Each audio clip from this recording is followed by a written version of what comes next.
Halo teman-teman, ini kita lagi ke tempat bubut bersama mereka-mereka pengguna setrukan yang sudah beralih ke askruk pabrikan. Simak videonya.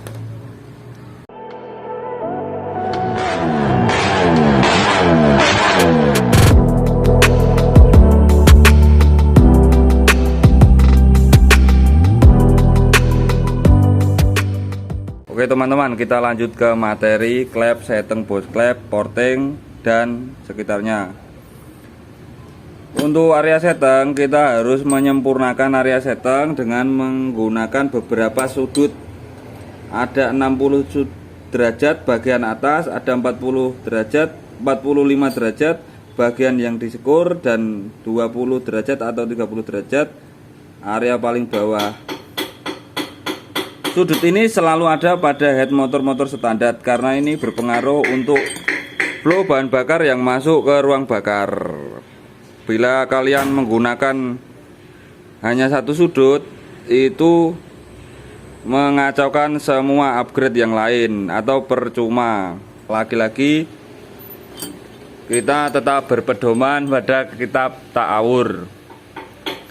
Daripada kita menggunakan ukuran klep yang sangat besar, porting yang sangat besar, mending kita menyempurnakan hal-hal sepele seperti ini dan merapikan porting di area bus klep atau tonjolan bus klep agar tidak menimbulkan turbulensi di area porting. Porting tidak usah besar-besar di bagian congor sini, tidak usah terlalu besar, kecil-kecil tidak apa-apa. Yang penting bagian bus klep dan sekitarnya rapi.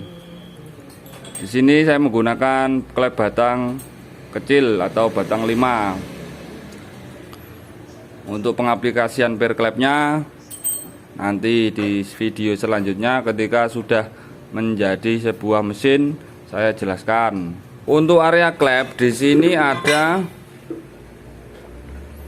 area 45 derajat yang diperuntukkan untuk penyekuran.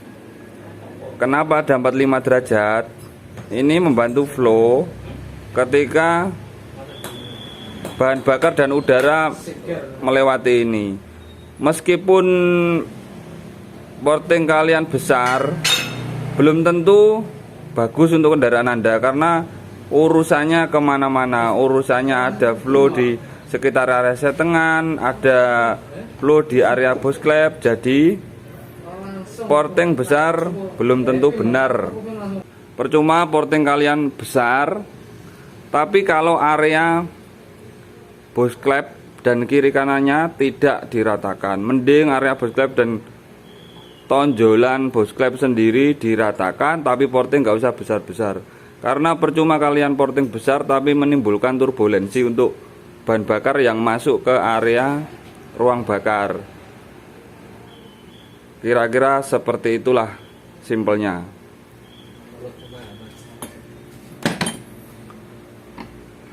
Lalu penggunaan klep juga belum tentu klep yang besar pasti enak karena urusannya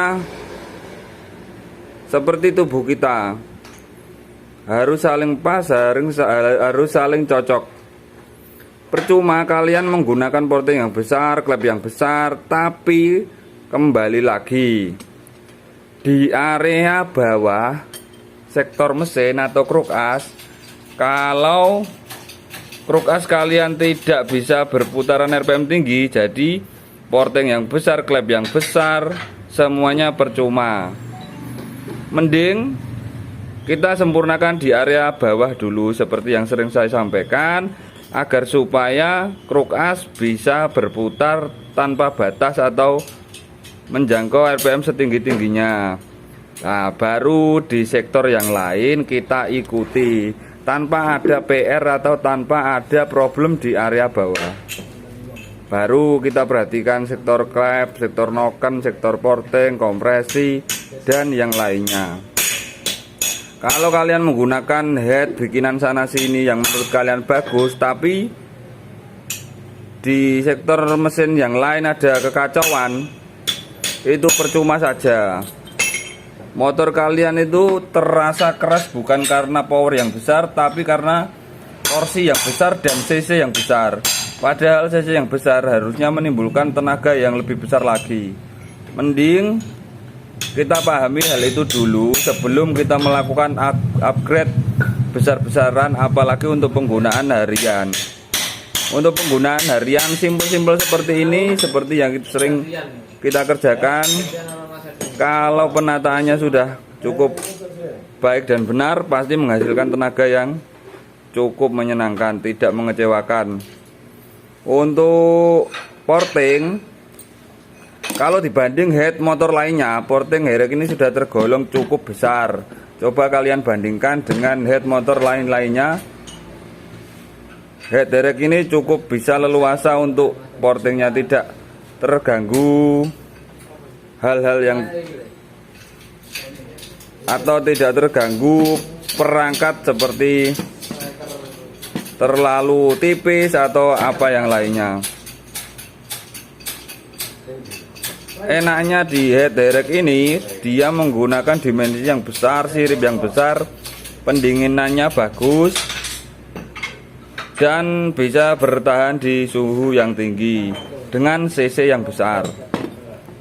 Kalau di area setting tidak ada 30 derajat, 40 derajat, dan 45 derajat dan 60 derajat, jadi seperti sia-sia kalian mengupgrade motor.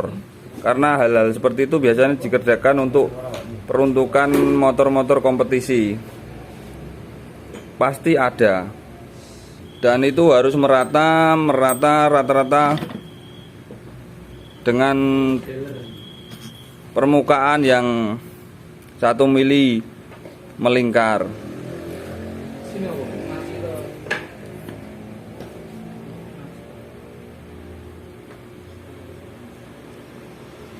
Kalau itu tidak merata, sekuran atau klep gampang bocor, akhirnya powernya kadang enak, kadang tidak enak. Apalagi kalau panas, kadang motornya rasanya berubah, tidak sesehat pas dingin. Berarti itu ada perubahan di sektor head karena suhu yang berubah juga.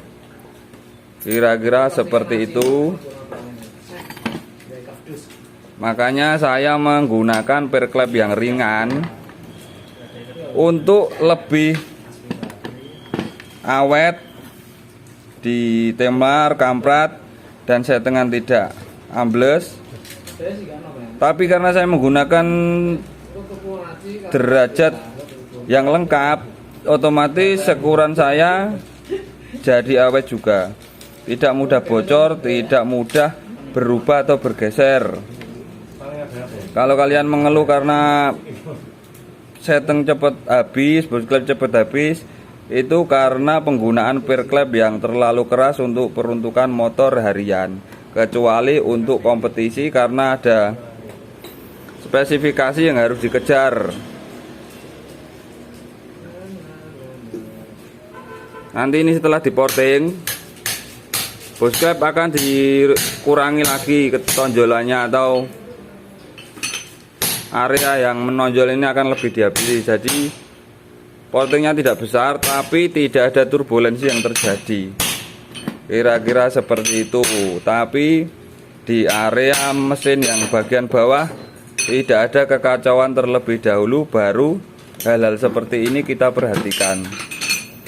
Makanya saya bilang porting itu tidak penting. Yang penting itu keselarasan antar perangkat dengan perangkat yang lain, supaya menghasilkan tenaga yang maksimal. Lagi-lagi berdasarkan sebuah buku atau kitab Tawur. Dan di sini saya menggunakan klep dengan batang 5 karena untuk meminimalisir gesekan pada bosklep, dan bosklep lebih awet, bunyi motor tidak kasar. Otomatis karena bosklep minim gesekan, klep bobotnya ringan, kita tidak dituntut untuk menggunakan perklep yang keras.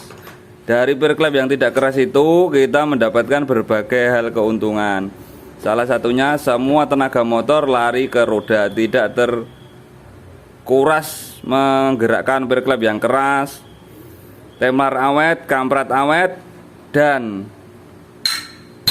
motor jarang masuk ke bengkel. Jadi semuanya adalah sebuah kerugian bagi bengkel. Kira-kira seperti itu. Karena saya mau lanjut ngopi, sementara cukup sekian dulu video ini.